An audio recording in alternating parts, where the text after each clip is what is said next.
Students in rural public schools could soon find themselves at a disadvantage as Kenya prepares for a major digital shift in how national exams are conducted.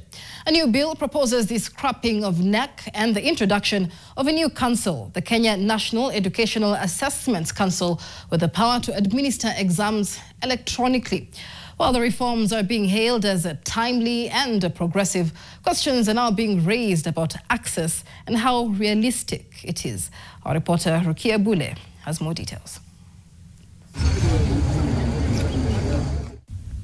If Parliament gives it the green light, this bill will mark the end of an era.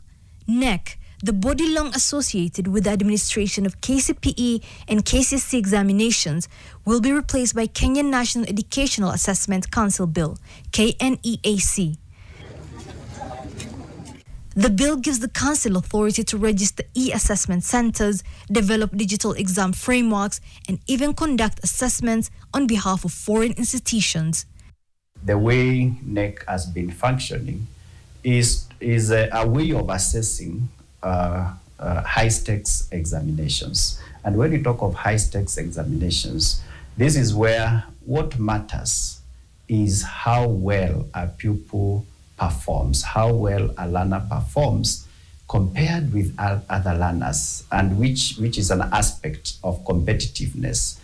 We have come a long way since 2017 with a competency-based curriculum. And naturally, we would want also the assessment systems to be aligned to a competency-based curriculum, which focuses on competency-based assessments. While the bill aims to modernize Kenya's educational system to align with the competency-based curriculum, there are concerns schools in rural areas could be left behind with tough tech requirements many can't meet. Let's be realistic that there are some places in this country where even those gadgets are not available, and where they are available, we don't have the infrastructure in terms of electricity or even capacity to support that. But when it comes to the assessments which now contribute to the final score, which will be used to make a decision on whether this learner progresses from one stage to the other, or that score is going to be used to make some decisions about placement, then at least for now, e-assessments should not account for that. Because if they do, then we'll have disadvantaged some of the learners who are in the marginalized areas.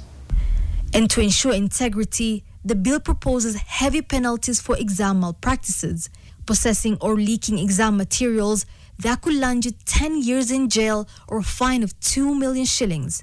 Sharing exam content on social media, up to 5 million shillings in fines, and impersonating a candidate that could result in a 3-year exam ban.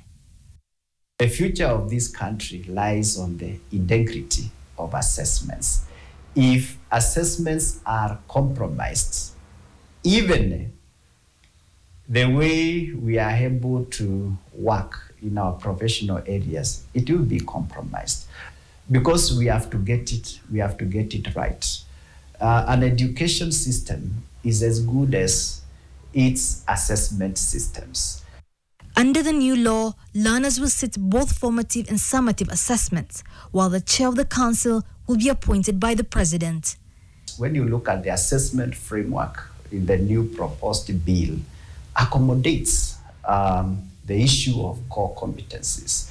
But still, there is something which needs to be done more in terms of that assessment framework, because the how of how these core competencies will be assessed is not coming out clearly.